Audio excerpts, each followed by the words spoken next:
Hello everybody, it's your boy Proftrof and we'll be back again with a new video. This is the one rule of nature school never taught you. Let's check it out. Look pretty fun. What the hell is that? Ew. Satan? Yeah, that's Satan, brother. Don't let it come in. Insane. You have been consistently lied to your entire life, and the True. biggest source of some of the most unprovoked lies is school. Mom. Oh, yeah. School really told us that this dude in '92 discovered America, that quicksand and giant Venus flytraps were way more of an issue than they ended up. And the Bermuda Triangle. Bro, when I was small, little, whatever the hell you use, the Bermuda Triangle was everywhere. I thought it was gonna be a part of my life. I was gonna be afraid of it. Now, I haven't heard shit from it for about 20 years. Being that writing in cursive was the only way you'd ever be taken seriously. And my personal favorite, whenever a teacher would say, "This won't slide in college." Oh my god. All time your calculus professor at 5 p.m. Nobody in college gave a fuck. Like all the professors say, do what you gotta do. But I mean, it makes sense because you pay for college, so you know, you don't pay for normal school. Can end up your beer pong partner by 11. But there's one mistruth that insists on being spread, and before we get to that, story time. So back in the 70s, ornithologists noticed something pretty disturbing, even for them. Fola is a remote island over 200 miles off Scotland, and for generations, migratory YouTuber Island? birds, specifically Arctic terns and one of the ops of happy feet, the skua, use it as nesting grounds to raise their chicks. Cute thing. And a group of ornithologists noticed a gruesome trend of chicks with pretty graphic injuries. Some chicks looked like they had a leg or two ripped off. For others, the same, but with their wings. Some chicks even had their heads divorced from their body, for sure irreconcilable. What? And while some of the chicks somehow survived being mutilated, scientists had no idea what was causing this sudden rise in amputees. At first they guessed otters or even hedgehogs, but it turned out to be neither. You wanna know what it was? I promise you you'll never guess it. I'll even give you a chance to try. Comment what you think. I bet you're something that would take limbs but not actually the full corpse. What could it be? The parents. Maybe they're like hamsters and shit and rabbits. wrong. You know rabbits eat babies? Answer, sheep. Their own? Yeah. Sheep? Sheep. Scientists observed grazing sheep stumble across a defenseless chicken without a second thought or really even much of a prequel, grab them and eat them. Sometimes the sheep would snap off a leg for a premature drumstick. Other times they might grab one by the head and initiate a permanent separation, swallowing skull and all whole. Yo! 1973 to 1980. Wait. Can they even use that like in their... Does it... What? The calories? Birds have been victimized by the business end of a carnivorous Q-tip. In the grand scheme of things, that's only a dent in the thousands of birds born in that time. But then again, nobody expected sheep to be involved in foul play. And that goes back to those lies I told you about. So in science class, we were taught this rule. Herbivores eat plants, carnivores eat meat, and those with culinary commitment issues are called omnivores. They eat everything. And for a lot of us, that's where it ended. But of course, nature's more complicated than that. It's like a spectrum. What is that guy doing? Herbivores, as in they're obligated to eat just plants or starve to death. Here you got animals like koalas, sloths, and the dead-eyed plush toy, the bear cuscus. Then you have the same concept but obligate carnivores, like cats, of every kind. And smack in the middle are your omnivores. But there's also facultatives, and basically that means most of the time you'll find them. First off, I know that cats eat a little bit of green. Like everybody that has had a cat and has like had vegetation, you know what I mean, seen cats eat green shit. Like grass. Cats, I don't know why they do it, but I've seen them do that. But so, every once in a while, they'll borrow a meal plan from the other side.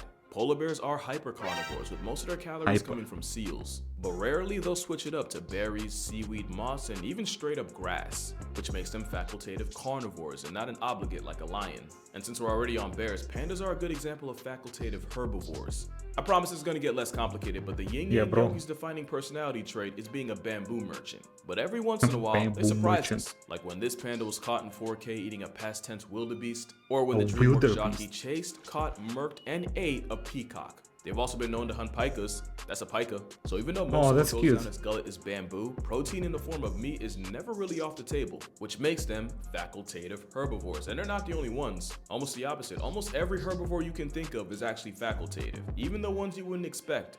That's how the Good Vibes vegan aqua blimp has also been known to snag fish from nets for themselves. Then you got the normally vegetarian shell jockey the tortoise, turning a rabbit carcass into a cookout. They've also been known to plot on and consume lucky birds. The rabbit must have been dead, right? Or is this like one of those rabbit versus turtle races situations. Fair, Is that how the race ends? Taken off the census by a mobile boulder, that's more about you than him. There was even that time India released 25,000 flesh-eating turtles to deal with the whole corpse population problem in the Ganges. It didn't work, by the way. But by far, the biggest culprit of covert carnivory are deer. The same deer that's usually the poster boy for the middle child of the food chain will occasionally get calories from something like a past tense bunny. A couple years what was that? What was that? I learned that parents don't know the difference between an elk and a deer. A couple one years has ago, cock, researchers one wanted to see just what happens to the human body after the soul evacuates, and basically set up these body farms to see how they decompose. As you can probably guess, photos would go viral featuring deer chewing on human bones. On human through bones? the man-made remains like vultures.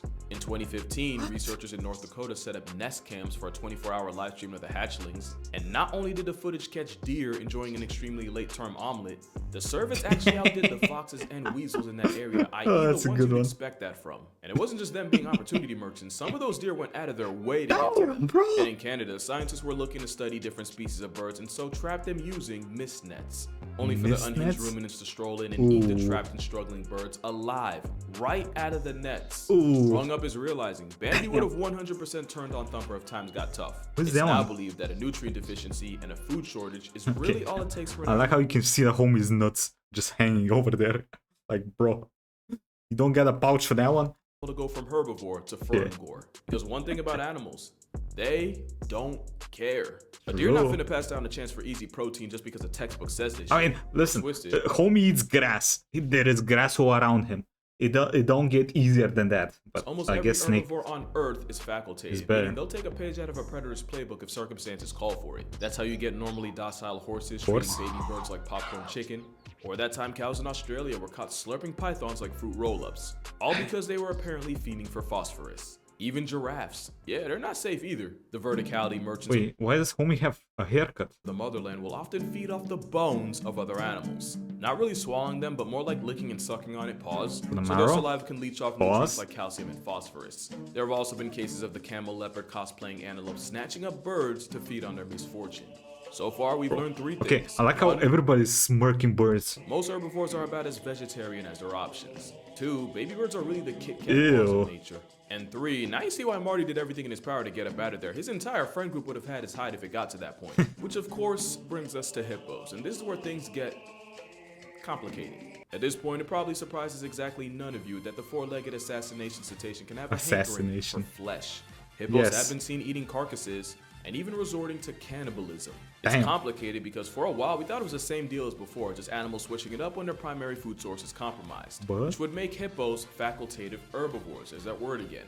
Except more and more scientists are coming to the conclusion that hippos eating meat aren't just scavenging or being opportunists.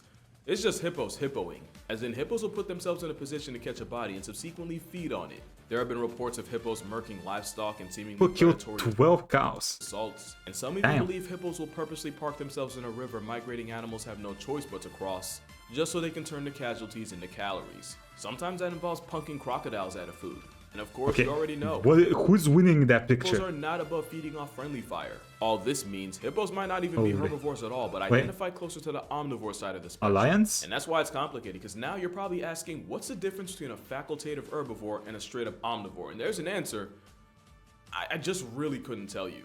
Like, you could say facultatives eat mostly plants, but then resort to meat as a fallback, where omnivores can normally go either way, but I'd be lying if I said I didn't just make that up on the spot. They go either way? The moral of the story, it's way more complex than just putting labels on things and calling it a day.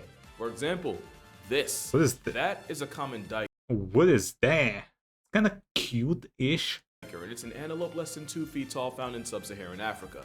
And I could be wrong, but I'm pretty sure it's the only antelope that regularly eats meat. Along with the shrubs and grasses you'd expect, the meal plan for this antelope undertaker often involves combing through corpses, along with lizards, frogs, small rodents, and, you guessed it, baby birds. Bro, and his because body's the so percentage big of the diet requires other animals to compared to his head. Silent, I'd call the diker an omnivore. But then, you got this. The tree-loving, pretty privileged acorn hoarders of the rodent. Okay, first off, that acorn, brother, homie sucking on that, you know. Many will tell you that with a grocery list of mostly plants, fruits, nuts, and seeds, the squirrel is mostly herbivorous. But squirrels are also infamous for raiding birds' nests and turning creamy poultry into protein. And yeah, they do this a lot. On occasion, How much you'll is see a squirrels lot? pack up chickens and snakes. There was even a story of a pack of Russian Hey, he knows squirrels what's good. ganging up on a stray dog and eviscerating the canine alive, each A dog lost to squirrels. Bruh. Come on, homie. scurrying off with their share of flesh. Yeah, not so cute now. They're not the only rodents that go rogue either. Normally, grass-eating prairie dogs have been known to savage baby ground squirrels, and on rare occasions, even eat the remains. In case you're curious, they do this by shaking the baby violently until their existence gets revoked. That's not even my worst rodent fact in the chamber. In 1995, a 43-year-old woman was found deceased in her flat with facial Bro, if you lose to a squirrel, that is crazy. lesions and lacerations, and the fact that she was naked from the waist down, first responders thought it was a special victims unit kind of crime. Except it was later determined that she had expired to pneumonia. The desecration of her corpse was caused by her pet golden hamster. Not only did the pet feed on her vacated vessel, law enforcement would find the hamster's makeshift burrow containing human skin, flesh, and muscle tissue. Damn. That shouldn't even really be a surprise since hamsters are known cannibals. Yeah, they know. Yeah, they eat their babies. What you might not know is that sometimes it can be caused by corn. Researchers at the University of Strasbourg found this out by accident when they tried to figure out why the female hamsters under their care kept dominating their own children. Through some likely traumatizing trial and error, they figured out that just a corn diet was leaving the hamsters missing vital crucial vitamins, specifically B3. They figured that out because once they added B3 back into their diets, the mother hamsters suddenly remembered how to mother. And the crazy part is, that can happen to people. Vitamin B3 deficiency can lead to pellagra, a disease associated with diarrhea, dermatitis, dementia, and eventually I thought he meant the part about killing the babies. dying. So in a weird twist, I mean, if you miss any vitamin, really you kind of die. Wrecking rodents, and they're not the only known cannibals in nature. Chimpanzees are a great example of animals don't care. Chimps have been known to de-life their rivals and devour the body. Listen, chimps eat everything, and they will kill everything. We watched that one video about the war, right? Now, so to us, it's these guys horrific and it makes chimps they're despond maniacs. To a chimp with no legal system or a sense of morality, just a will to live, it's common sense, murking your rival to protect your food supply and not letting easy protein go to waste. And before you judge, early humans reportedly made the brains of terminated children a somewhat regular part of their diets. But I think people forget chimps aren't just violent pseudo-vegans, they're legit predators. As in, they'll work together in coordinated attacks on prey like colobus monkeys, which, you know, isn't all that different from getting disemboweled by a pack of Olympic-level parkour zombies. They've also been known to hunt bush babies, that's a bush baby, by using spears. But with all the chimp carnage on this channel, them having carnivore tendencies should really be no surprise. The plot twist is, even the pacifists of the great apes can be on you done, homie? Most people, including me about 2 weeks ago, see orangutans as a good vibes hippie vegetarians of the primate world. Which is almost true, ginger apes eat most. They're pretty ugly though. I don't like anything monkey related, to be honest. The stuff you'd expect. Gorillas are pretty fruits, cool figs, leaves, maybe some termites to go with bird eggs. But then you got this, an orangutan tearing apart a slow loris. The same one known for being venomous, which orangs figured out how to neutralize by using the loris's natural weakness. Blunt force trauma in the form of a bite through the skull.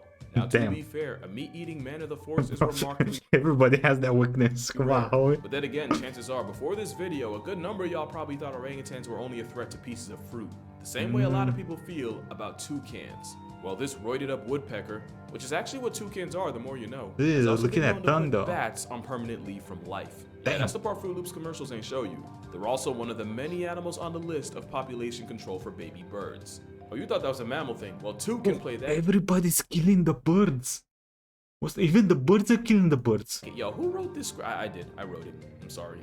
But birds in general will eat virtually anything that doesn't pack them up in the process. I hate birds. Seagulls have been seen scarfing down squirrels with zero remorse. And I'm pretty sure there's at least one person in the world down a dog thanks to this flying antichrist. But the biggest example of feathery f***ery is what happens on Malgus Island. This is where we go full circle. This island off the coast of South Africa is a nursery for the thousands of Cape gannets nesting here. This would probably be a good idea if someone ain't snitched to the pelicans, because a population of white pelicans started traveling to Malgus just so they can swallow gannet chicks the babies, often right in front of their parents. And if we were lucky enough to have both parents out at sea, that's just an easy lick for this Attack on Titan pterosaur. It gets worse when you realize that. First off, question. How do they know whose kid is whose kid? You know, because I look at them, they all look the same to me. That's not racist because it's birds. Have digested how they know? Blessed baby birds often end up being regurgitated for the pelican progeny to eat. And you thought they just ate fish? Predators come in many forms, and one island in the Pacific is home to one of the most unlikely. Because if you bleed on the wrong island, you can attract a pack of coconut crabs. Not only is this satanic manifestation in the form Wait, is that how big they get? What the hell? Dang, he has a fat ass though. of crustacean attracted to blood, they're more than Why they enthusiastic attracted to blood? scavengers. In a study done on Nicomaroru Island, it took the homicidal hermit crabs a week to completely undress a pig carcass down to the bones. Ugh, But with imagine the pincers smell. strong enough to humble a coconut, the killer crabs are more than capable of catching their own prey, especially when they can climb trees and ambush sleeping birds. This video was taken of a crab after it had snapped the hollow bones of a seabird. The part you don't see is where a group of crabs arrived at the injured and incapacitated avian and proceeded to tear the bird apart. They've also been known I mean, dude's a moron. He has wings. You know why you have wings? To fly. So why not fly away? You know? Or circle. You know, go left, right, and then back. Don't go front. to make a meal Oh, out it's a of crab, rats, you're cats, faster. and maybe even humans. Because a grisly theory on the Humans. disappearance of Amelia Earhart was that a cluster of crabs got to her before anyone else could. And the worst part? There's no guarantee she was relieved from life by the time they got to her. Because even though Mr. Krabs on creatine normally goes for fruit, just Shame. like most animals on Earth, they're only as vegetarian as their options. I think she was the first women pilot or something like that. I don't know. Hug your loved ones, stay safe think. out there, and I'll see y'all in the next one. Oh, speaking of which, my eye's fine. I got LASIK, so I look like I lost the fight, but I also got the gift of sight, so it's alright. Alright, peace out. Decide. Anyway, I hope y'all enjoyed this. Let me know what you think. I'll see y'all next time. Bye, everybody.